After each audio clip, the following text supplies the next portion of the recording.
Having a fixed blade design that is multi-rolled has a lot of desirability, something that can be used in potentially multiple situations. And this Buck Knives 663 in their Alpha series might be just that, because it doesn't look like your standard camp knife that you would be using on your next hunting trip or camp out with the family. It has some really aggressive lines and kind of more of a combative stance to potentially be set up to be used as maybe a field knife, combat knife, along with some design attributes that really help it to excel when you're out here in the woods. If you're new to the channel, welcome. I'm Aaron. This is Gideonstactical. Let's dive in. I cannot get enough of this gradual drop, kind of thinner blade, really aggressive design, potentially ideal for a crossover tool, you know, combat utility and also, you know, at the campsite. So we're gonna find out today. Now, one thing that I really like that Buck has done with the Alpha series is they have now offered 3 steel variants. The one we're looking at today is the Boss Heat Treated S35VN. They are all 3 variants made in the USA, which is excellent. And it's good because it gives the user an option. They can kind of get middle of the road, which is what this is. You can get super premium if they want the most out of their tool, or they can get budget and get into the design without having to break the bank. And so there is a 420HC version, and there is also a MagnaCut version. The 420HC is cheaper, the MagnaCut is more expensive. We'll talk value pricing and when I run in those competitive options a little bit later. But that is something to note. Now, I absolutely adore S35VN. Prior to MagnaCut coming onto the market, it was my favorite stainless steel in like this size of fixed blade. I felt like it was giving a really good balance. Now, MagnaCut is just like crank that up to 11, but S35VN is no slouch. Durable, rust resistant, easy to put an edge on, holds a good edge. All the things you want in a tool like this. Now, what makes this knife really good in a lot of different formats is the stock thickness. We're looking at, I believe, 0.14. Let's double check that. Yeah, 0.19 or 39. So 14, so just a hair over an 1/8 inch thick, not quite 5/32. And then when we're looking at an overall cutting edge of about 4 3/8 from the handle, it's like, yeah, 4 7/6, basically 4.5, just a hair under 4.5. On a high flat grind, that leads to excellent slicing geometry, but still some durability. And you can even see here the relief edge is really high. Now, what's surprising is I didn't damage that. Even with my batoning, even with my harder kind of like thwacking, shaping stuff, again, proving S35VN's durability, the edge stability is excellent on this, very good. Now you can see, and this is something with Buck, the grinding is not perfect. I can see a little bit like, whoop, went a little high there, a little high right here, and then the tip is ever so slightly ground in off. And that will come into effect when we look at, you know, other options here down the line. That is something you just kind of have to, you know, you just got to deal with Buck knives. That's just kind of the way that they are. But what the blade allowed for me to do was excellent sliceability, doing lots of like carving, excellent if you need to make a feather stick. If you want to make a feather stick, the blade geometry and edge are great for that, along with like the flat portion up here, no swedge, like some of the clip points like in the Buck 119 and that whole family. You can put your thumb up there, do more nimble cuts. You can draw, cut, and of course you can, you know, baton, you can do, you know, cordage and those type of things, but then also stab and give you some really good piercing. You know, it has some durability there, but is also going to be able to stab and pierce and be precise in the same task. And also be a decent camp kitchen knife. So if you like to have your belt knife also be able to do tasks around camp in the kitchen, it will absolutely be able to do that because of the thinner stock and the pretty high grind. So on the performance side, it definitely does what I look for in this size of like under 5-inch belt knife, camp knife, companion blade, whatever you want to call it. Now on the flip side, we're going to look at ergonomics here, and that I think is going to be a big factor for a lot of us. But before we do that, now I'm sure like you guys, I got tired of trying to stay hydrated on trail. Well, Hardside Hydration has come up with an excellent solution, giving us their swig rig and ultralight swig rig system, attaching to any rigid water bottle a hands-free straw, allowing you to stay hydrated without having to worry about all the problems that come with a water bag and bladder, and all the headache of taking in and out a water bottle out of your pockets. And I really appreciate what Dane and Dustin, the founders of this American-based company, have come up with. Myself, many of my friends and family have totally transitioned over to hard side hydration systems when we're out exploring, camping, backpacking, hiking, whatever it is.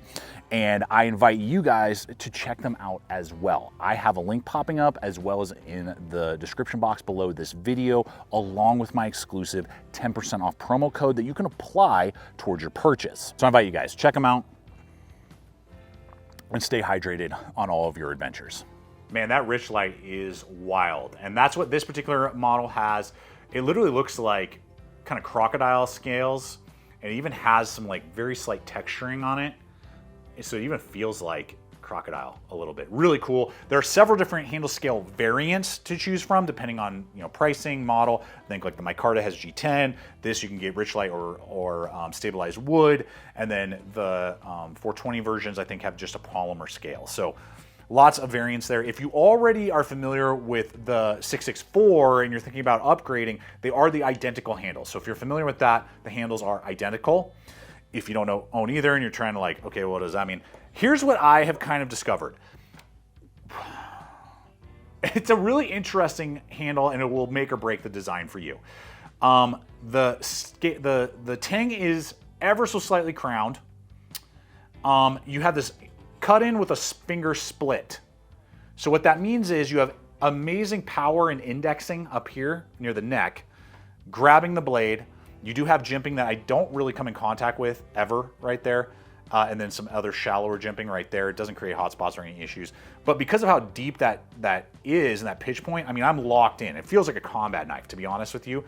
Boom, for stabbing or in a generic hammer grip, just making a feather stick, doesn't have any issue. What I wish was that they had brought the scale flush the entire, like they stopped the scale right here and leave it up so it feels like you're basically holding onto a choil. So imagine your SE4s, SE6s, rats, that type of stuff. That's what this whole area feels like, and you won't really come in contact with the scale unless you're like where your finger is on the bolt and then your rest of your hand. It reminds me, actually, I'm thinking like of the Bradford Guardian series a little bit. Kind of like that. So if you're familiar, then you might really dig that. For some, and for me personally, I will be honest, I wish the scales just came all the way around and I would be a lot more into that. Again, it doesn't create a hot spot, but you're just really locked in and you're just touching metal and not rich light on your index finger where all of the pressure, where all the power is going. And then they scallop in and kind of give an abrupt shoulder. Again, it's odd because all your pressure is coming down, so it doesn't really create a hot spot, but if it was just like rounded more, it would just been better. Like it's okay, but it's could have been better. As some perspective here, before we get to competitive options, I guess I better hit the sheath. So 3 different sheath variants. The mid-grade ones come with leather. Great leather sheath, double stitched, USA made, good belt loop, good button snap, pop that out of the way, boom. The cheaper 420 version will have nylon and the Magna Cut will have Kydex. So those are your 3 variants there. And the pricing, this is gonna be like $210 for this model. The 664 is going to be $200, so hardly any difference. So if you just like more blade length and like the profile, I mean, within $10 of each other, not gonna be that big a deal. The 428C version, that's gonna run you about $70, and then if you do Magna Cut, it's $250. So to give some perspective there, and I'll have links popping up, the buck right here is popping up right now. They're in the description box below this video, all the affiliate networks I partner with. For this model as well as all the others. And I do appreciate Buck hooking me up with this model so I can show you what I like, and I'm just giving you competitive options. So you guys can determine if it really makes sense and you're like, dude, this is banging, or maybe one of these other variants makes more sense, or the smaller one. So here's what I mean. Here's the SOG Pilier, and if you already own the pillar, shout out and put a comment below. Epic tool, field knife, definitely a combat knife, definitely field knife design. Lower saber grind, S35VN, made in America with micarta. Now this is what I'm talking about though. So you can see like your finger is being split. So it's almost like the handle is like a combat knife handle on the Alpha. But you can see how the micarta goes all the way around. Even though this is crowned, like it goes all the way around. If they had just done that, that alone would have, I think, accentuated some of it. So, and this guy, whoosh, is, what is it, 190. On average, 190. Fluctuates a little bit. Kydex sheath, great Kydex sheath. So this is a true combat knife. This will be slicier. The blade shape is better for woodsworking and food prep and that type of thing. But the handle is a lot more like this knife. So, okay, and about 20 bucks less for that model as an option. Now, on the flip side, we have here the Architect Knives AK 4.5 in MagnaCut. This model you can get in 1095, 3V, S35VN, or MagnaCut, depending on when each model's in stock. They do batches basically currently. The whole point is to be able to like build out what steel, what handle. You can customize the handle. You can customize what sheath variants you want. If you do S35VN on this, and I have a 10% off promo code, you can use site-wide anytime, and that will be popping up in the link below. This will be about the same cost, about $200 to $210, depending on how you build it out for S35VN. A little bit more for MagnaCut, a little bit less for like 3V and 1095 if you go that route. But you can see the handle is way more ergonomic. It's just rounded, no craziness, all scale everywhere. It's fuller, it's fatter. I'm going to be able to do carving and whittling for a very long period of time, but there isn't the deep guard and like heavy kind of cut-ins and stuff giving me more tactile feel for stabbing. So it feels like, oh, I'm locked in here. And I'm like, you know, self-defense roll, you know, field knife, combat knife maybe, is how the buck kind of feels. It's interesting. It's almost like they put a blade profile like we get on the AK 4.5 and the handle of the pillar.